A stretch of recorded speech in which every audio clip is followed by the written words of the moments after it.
Hello students, this video is for standard 9 medium English and subject is Hindi. Lesson number 5 Julia written by Anton Chekhov.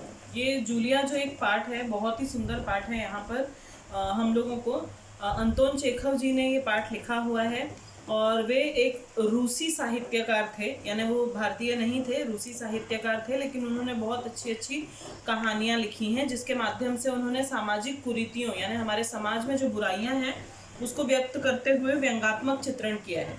ठीक है, और इस पाठ में ये असल में इसे हम एक एकांकी कहते हैं और ये एक आप लोग देख सकते हैं संभाषणीय पाठ है, मतलब आपस में बातें करने वाला कन्वर्सेशन वाला लेसन है ये। और इसमें रचनाकार जो हैं यानी श्री अंतोन चेखव जी जो हैं, उन्होंने हमें एक दब्बू लड़की के बारे में बताया है। दब्बू यानी आप समझ सकते हैं कि जो डरती है, बहुत ज़्यादा डरपोक है और उसको अपने दब्बूपन को त्याग कर अपने अधिकार के लिए और न्याय के लिए लड़ने हेतु उन्होंने प्रेरित किया है। तो उस लड़की का नाम है जूलिया। अब हम ये पाठ शुरू करते हैं। बच्चों की गवर्नेंस जूलिया वासिल देवना आती है। वासिल देवना एक जगह है जहाँ पे बच्चों की जो गवर्नेंस है, गवर्नेंस आप समझते हैं, जो बच्चों की केयर टेकर, बच्चों का ध्यान देने वाली है, जिसका नाम जूलिया है। तो जूलिया दबे स्वर में वह जूलिया अपने मालिक से बात कर रही है। आपने मुझे बुलाया था मालिक। गृहस्वामी, यहाँ पे दो लोग हैं, एक है जूलिया और एक है गृहस्वामी। गृहस्वामी मतलब आप समझ रहे होंगे जो घर का मालिक है। तो जूलिया एक गवर्नेंस है, बच्चों को संभालती है, और गृहस्वामी यानी वहाँ मालिक है। हाँ हाँ बैठ जाओ जूलिया, खड़ी मत रहो। जूलिया कहती है शुक्रिया। गृहस्वामी, जूलिया मैं तुम्हारी तनख्वाह का हिसाब करना चाहता हूँ। मेरे ख्याल से तुम्हें पैसों की ज़रूरत होगी और जितना मैं तुम्हें जान सका हूँ मुझे लगता है कि तुम अपने पास पैसे भी नहीं मांगोगी, इसलिए मैं खुद ही तुम्हें पैसे देना चाहता हूँ। हाँ, तो तुम्हारी तनख्वाह 30 रूबल महीना तय हुई थी ना। अब यहाँ पे गृहस्वामी जो है वो जूलिया से कह रहे हैं कि उन्हें पैसों का हिसाब किताब करके जूलिया को दे देना चाहिए, क्योंकि जूलिया बहुत ही संकोची व्यक्तित्व की है और अपनी भावनाओं को कभी व्यक्त नहीं करती और वो मांगेगी नहीं। और वहाँ पे एक शब्द आया है रूबल। रूबल का अर्थ होता है ये, क्योंकि ये रूस के बारे में एक कहानी है। तो वहाँ पे उन्होंने जो है रूसी जो करेंसी होगी, मुद्रा, ठीक है, जैसे हमारे यहाँ रुपया चलता है, कहीं पे दिनार चलता है, कहीं पे डॉलर्स चलते हैं, यहाँ पे रूबल चलता है। तो 30 रूबल महीना तय हुई थी, मतलब हर महीने 30 रूबल उसे पगार देनी थी। जूलिया विनीत स्वर में, विनीत यानी बहुत ही नम्र स्वर में, जी नहीं मालिक, 40 रूबल। अब उसने करेक्ट किया जूलिया ने कि 40 रूबल तय हुई थी। गृहस्वामी कह रहे हैं नहीं भाई 30, ये देखो डायरी, मैंने इसमें नोट कर रखा है, मैं बच्चों की देखभाल और उन्हें पढ़ाने वाली हर गवर्नेंस को 30 रूबल महीना ही देता हूँ। तुमसे पहले जो गवर्नेंस थी उसे भी मैं 30 रूबल ही देता था। अच्छा, तो तुम्हें हमारे यहाँ काम करते हुए 2 महीने, ठीक है। तो पहली ही बात जो कि 40 रूबल थी उसे गृहस्वामी ने काट दिया और कहा कि नहीं 30 रूबल है, और वो हमेशा उसे नोट करके रखते हैं और हर गवर्नेंस को वो केवल 30 रूबल ही देते हैं। तो ये उन्होंने पहले यहाँ पे जूलिया की बात को काट दिया। अब जूलिया कह रही है जी नहीं, 2 महीने 5 दिन। जूलिया ने फिर करेक्ट करने की कोशिश की, लेकिन आपने देखा कि पहले वाले समय में जब 40 रूबल से 30 रूबल की बात हुई तो जूलिया ने उस पर कोई रिएक्शन नहीं दिया, ठीक है। तो जूलिया आप बोल रही है कि नहीं 2 महीने 5 दिन हो गए। जूलिया गृहस्वामी, क्या कह रही हो जूलिया, ठीक 2 महीने हुए हैं भाई, मैंने डायरी में सब नोट कर रखा है। हाँ, तो 2 महीने के बनते हैं 60 रूबल। ये जो दिया गया है, ये एक एक्सप्रेशन दिया गया है कि उन्होंने फिर उसकी 5 दिन की तनख्वाह कम कर दी और उसे 2 महीने 5 दिन की जगह केवल 2 महीने की पगार देने की बात हुई। उन्होंने कहा 2 महीने के हुए 60 रूबल, लेकिन 60 रूबल तभी बनते हैं जब महीने में तुमने एक भी छुट्टी ना ली हो। तुमने इतवार को छुट्टी मनाई है, उस दिन तुमने कोई काम नहीं किया, सिर्फ कोलिया को घुमाने के लिए ले गई हो। कोलिया उनकी बेटी होगी, बच्चा होगा, तो उसे घुमाने के लिए ले गई हो। और ये तुम भी मानोगी कि बच्चे को घुमाने के लिए ले जाना कोई काम नहीं होता। इसके अलावा तुमने 3 छुट्टियां और ली हैं, ठीक है ना। अब ये बात उन्होंने पहले निश्चित नहीं की होगी कि इतवार की पगार, इतवार का अर्थ होता है संडे, रविवार, तो उस दिन की छुट्टी काटी जाएगी, ये बात पहले उन्होंने नहीं की है। और फिर वो बता रहे हैं कि क्योंकि अब महीने में जितने इतवार आए थे वो काट दिए जाएंगे और उसके अलावा 3 दिन और छुट्टियां जो ली हैं वो भी काट दी जाएंगी। जूलिया दबे स्वर में, जी आप क्या कह रहे हैं, आप कह रहे हैं तो ठीक ही होगा। मतलब वो किसी भी चीज का अपोज नहीं कर रही है, जो मालिक कह रहे हैं उसी बात को मानते जा रही है। गृहस्वामी, अरे भाई मैं क्या गलत कह रहा हूँ। हाँ, तो 9 इतवार और 3 छुट्टियां यानी 12 दिन तुमने काम नहीं किया। दोनों महीनों के 9 इतवार किस तरह जोड़े, एक महीने में 4 इतवार रहा होगा यानी 4 संडे, और अगले महीने में शायद 5 संडे रहा होगा, तो टोटल 9 इतवार, क्योंकि 2 महीनों की बात चल रही है, तो 9 इतवार हो गए और 3 छुट्टियां हो गई, यानी टोटल 12 दिन जो है उन्होंने काम नहीं किया है, यानी तुम्हारे 12 रूबल कट गए। देखिए एक महीने के अगर 30 रूबल है, यानी एक दिन का 1 रूबल हुआ, महीने में 30 दिन होते हैं, तो महीने के 30 रूबल हुए, यानी एक दिन का 1 रूबल हुआ, और 12 दिन जब उसने नौकरी नहीं की है, 12 दिनों की उसकी छुट्टी है, तो जाहिर बात है कि 12 दिनों के लिए 12 रूबल कट जाएंगे।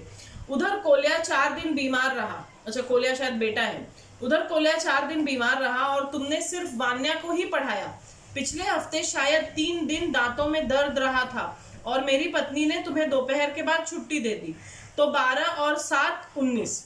अब 7 दिन और उन्होंने जोड़े, किस तरह से 7 दिन जोड़े, देखिए 4 दिन कोल्या बीमार था तो 4 दिन उन्होंने सिर्फ वान्या को ही पढ़ाया था, उसके अलावा 3 दिन और हाफ डे मतलब दोपहर के बाद छुट्टी लेकर वो चली गई थी, यानी टोटल 7 दिन हो गए, तो 12 और 7 19 दिन हो गए। 19 नागे, हाँ तो भाई घटाओ, 60 में से 19 कितने रहते हैं, 41 रूबल ठीक है। अब उन्होंने हिसाब किया, 60 रूबल की बात हुई, पहले तो बात तो 40 रूबल की हुई थी एक महीने की, यानी 2 महीनों का 80 रूबल होता, 80 की जगह गृहस्वामी ने उसे 60 रूबल कर दिया, 60 रूबल में से भी उन्होंने 19 रूबल और काट लिए, तो उन्हें 41 रूबल देने हैं। जूलिया रुआसी हो जाती है रोते हुए स्वर में, जी हाँ, मतलब कुछ खिलाफ नहीं बोल रही है वो उसके। गृहस्वामी डायरी के पन्ने पलटते हैं, हाँ याद आया, 1 जनवरी को तुमने चाय की प्लेट और प्याली तोड़ी थी, प्याली बहुत कीमती थी, मगर मेरे भाग्य में तो हमेशा नुकसान ही बदा है। नुकसान बदा है, बदा होने का मतलब लिखा गया है, मतलब उसकी किस्मत में हमेशा नुकसान ही लिखा गया था, और 1 जनवरी को जूलिया ने प्लेट और प्याली तोड़ दी थी। ठीक है, मैंने जिसका भला करना चाहा उसने मुझे नुकसान पहुंचाने में कोई कसर नहीं छोड़ी, खैर मेरा भाग्य। हाँ, तो मैं प्याली के 2 रूबल ही काटूंगा। अब देखो, उस दिन तुमने ध्यान नहीं दिया और वहां किसी टहनी की खरोंच लगने से बच्चे की जैकेट फट गई। ठीक है, अब हिसाब देखिए, प्याली के 2 रूबल और काट दिए, यानी जो 41 रूबल थे उसमें से 2 रूबल और चले गए, यानी कितने हो गए, 39 रूबल। उसके बाद पेड़ की किसी टहनी से खरोंच लग गई, जिसके कारण गृहस्वामी के बच्चे की जैकेट फट गई, और जैकेट की कीमत उसने कितनी बताई है, 10 रूबल उसके गए, यानी 10 रूबल की वो जैकेट थी, यानी 39 में से और 10 रूबल कम हो गए। ठीक है, इसी तरह तुम्हारी लापरवाही की वजह से घर की सफाई करने वाली नौकरानी मारिया ने वान्या के नए जूते चुरा लिए। ठीक है, अब वान्या के जूते चुराए किसी नौकरानी ने, लेकिन उसका भी कारण किसे माना जा रहा है, जूलिया को। ठीक है, तो अभी उन जितने रूबल थे उसमें से देखिए क्या करता है, रुक कर, तुम मेरी बात सुन भी रही हो या नहीं।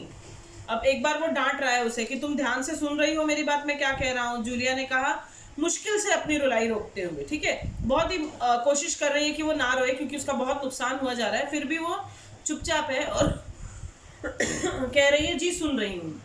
गृहस्वामी ने कहा हाँ ठीक है, अब देखो भाई, तुम्हारा काम बच्चों को पढ़ाना और उनकी देखभाल करना है, तुम्हें इसी के तो पैसे मिलते हैं, तुम अपने काम में ढील दोगी तो पैसे कटेंगे या नहीं, मैं ठीक कह रहा हूं ना। तो जूतों के 5 रूबल और कट गए। ठीक है, मतलब अभी ऑलरेडी उसका कितना हो चुका था, 41 रूबल उसने पहले काटे थे, फिर उसमें से उसने और कितने रूबल काट दिए, 2 रूबल काट दिए कप के, यानी 39 हो गया। 39 के बाद और 10 रूबल काट दिए थे जैकेट के, यानी 29 रूबल हो गया। अब 29 रूबल में से जूतों के और 5 रूबल उसने काट दिए। ठीक है, तो मतलब अब कितना हो गया रूबल, 29 में से और 5 कम हो गया, तो कितना हुआ, 24 रूबल। ठीक है, और हाँ, 10 जनवरी को मैंने तुम्हें 10 रूबल दिए थे। ठीक है, 24 रूबल में से 10 रूबल उसने एडवांस दे दिए, तो वो भी कट गए। ठीक है, अब जूलिया लगभग रोते हुए, जी नहीं, आपने कुछ नहीं आगे कह नहीं पाई। अब झूठ कह रहा है गृहस्वामी कि 10 रूबल और दिए थे, लेकिन जूलिया कह रही है कि नहीं ऐसा कुछ नहीं, लेकिन और आगे कुछ नहीं बोल पाई। गृहस्वामी, अरे मैं क्या झूठ बोल रहा हूँ, मैं डायरी में हर चीज नोट कर लेता हूँ, तुम्हें यकीन न हो तो दिखाऊं डायरी। डायरी के पन्ने यूं ही उलटने लगता है, मतलब गृहस्वामी एक हिसाब से लगातार झूठ कहे जा रहा है और डायरी के पन्ने उलटने लगता है। जूलिया आंसू पोंछती है, आप कह रहे हैं तो आपने दिए ही होंगे, मतलब उसको मिला है या नहीं मिला है। वो इतनी ज्यादा डरपोक है, अपने स्वामी से इतना ज्यादा डर रही है कि वो सच्चाई भी नहीं बोल पा रही है। ठीक है, तो जूलिया गृहस्वामी कहते हैं कड़े स्वर में, दिए होंगे नहीं, दिए हैं। ठीक है, घटाओ, 27, 41 में से बचे 14। जैसे हमने हिसाब किया था 24 रूबल थे, 24 रूबल में से उसने कहा 10 रूबल हमने एडवांस दे दिए थे, तो बचे 14। क्यों, हिसाब ठीक है ना, मतलब वो सारे जोड़ डाले उसने। 41 के बाद जो जो पैसे कटे, 41 के बाद 2 अलग कटे, फिर उसके बाद 10 कटे, 12, 12 के बाद और 5 कटे जूतों के, तो हो गए 17। ठीक है, तो 17 के बाद 10 और दे दिए हैं उसने कहा 10 एडवांस में दे दिए, तो हो गए 27। यानी 41 में से 27 रूबल घटा देने हैं, तो कितने बचते हैं, 14। क्यों, हिसाब ठीक है ना। जूलिया आंसू पीती हुई कांपती आवाज में, मुझे अभी तक एक ही बार कुछ पैसे मिले थे, वो मुझे मालकिन ने दिए थे, सिर्फ 3 रूबल, ज्यादा नहीं। अब जूलिया जो है उसने ये भी बता दिया कि अभी तक मैंने सिर्फ एक ही बार पैसे लिए और वो भी केवल 3 रूबल, जो उसे मालकिन ने दिए थे। यानी गृहस्वामी जैसे आसमान से गिरा हो, मतलब जैसे गृहस्वामी को बहुत बड़ा धक्का लगा हो कि इतनी बड़ी बात मालकिन ने मुझे क्यों नहीं बताई। अच्छा, और इतनी बड़ी बात तुम्हारी मालकिन ने मुझे बताई तक नहीं। देखो, तुम ना बताती तो जाता ना अनर्थ, मतलब वेस्ट हो जाता पैसा। खैर, देर से ही सही, मैं इसे भी डायरी में नोट कर लेता हूँ। डायरी खोलकर उसमें यूं ही कुछ लिखता है। हाँ, तो 14 रूबल में से 3 और घटा दिए, तो घटा दो, तो बचते हैं 11 रूबल।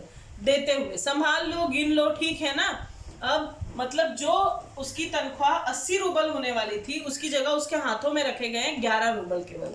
जूलिया कांपते हाथों से रूबल लेती है, कांपते ही स्वर में, जी धन्यवाद। मतलब उसे ऑलरेडी इतना पैसा लूट लिया गया है, लेकिन फिर भी वो हिम्मत करके बोल नहीं पा रही है। अब गृहस्वामी अपना गुस्सा नहीं संभाल पाता, ऊंचे स्वर में लगभग चिल्लाते हुए कहता है। मतलब गृहस्वामी को बहुत गुस्सा आता है और वो कहता है, तुम मुझे धन्यवाद दे रही हो जूलिया, जबकि तुम अच्छी तरह जानती हो मैंने तुम्हें ठग लिया है, तुम्हें धोखा दिया है, तुम्हारे पैसे हड़प लिए हैं, और तुम इसके बावजूद मुझे धन्यवाद दे रही हो। गुस्से में आवाज कांपने लगती है। यहाँ आप देख सकते हैं एक ही शब्द को 2-2 बार दोहराया गया, यानी बहुत ही गुस्से में है वो। तो वो कह रहा है कि तुम्हें अच्छी तरह से पता है कि मैं तुम्हें कितना बड़ा धोखा दे रहा हूँ, लेकिन फिर भी तुम मेरे खिलाफ कुछ नहीं बोल रही हो। जूलिया, जी हाँ मालिक।